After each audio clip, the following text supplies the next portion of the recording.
উপস্থিত আমার সকল সহকর্মীকে জানাই আমার যথাযথ সম্মান এবং আমার প্রিয় ছাত্রীদের জন্য রইল শুভাশিস। আমার আজকের নিবেদন বিশ্বকবি কবি রবীন্দ্রনাথ ঠাকুরের আমি। আমারই চেতনার রঙে পান্না হলো সবুজ, চুনি উঠল রাঙা হয়ে, আমি চোখ মেললুম আকাশে, জ্বলে উঠল আলো পূবে পশ্চিমে। গোলাপের দিকে চেয়ে বললুম সুন্দর সুন্দর হলো সে। তুমি বলবে এ যে তত্ত্ব কথা, এ কবির বাণী নয়। আমি বলবো এ সত্য, তাই এ কাব্য।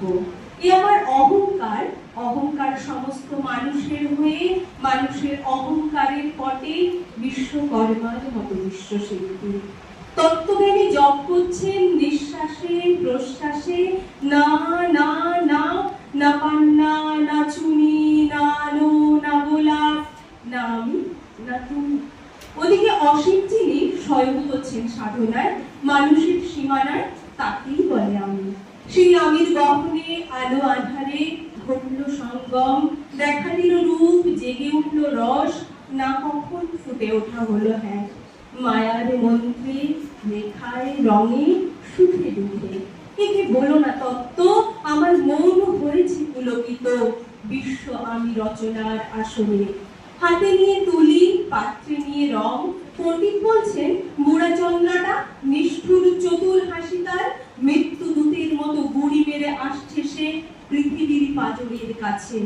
একদিন দেবে চরম টান তার সাগরে পর্বতে, মর্তলোকের মহাকালের নতুন খাতায় পাতা জুড়ে নামবে একটা শূন্য, গিলে ফেলবে দিন রাতের জমা খরচের হিসাব।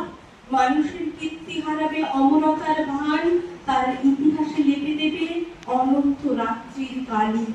মানুষের যাবার দিনের চোখ বিশ্ব থেকে লিখিয়ে নেবে রং, মানুষের যাবার দিনের মন ছানিয়ে নেবে রস। সত্যির কম্পন চলবে আকাশে আকাশে, জ্বলবে না কোথাও আলো, বিনাহীন সভায় যন্ত্রীর আঙুল নাচবে, বাজবে না সুর। সেদিন কবিত্বহীন বিধাতা একা রবেন বসে লীলিমাহীন আকাশে, ব্যক্তিত্বহারা অস্তিত্বের গণিতত্ত্ব নিয়ে। তখন বিরাট বিশ্বভুবনে দূর দূরান্তে অনন্ত অসংখ্য লোকে লোকান্তরে এবারই গণিত হবে না কোনোখানেই তুমি সুন্দর আমি ভালোবাসি।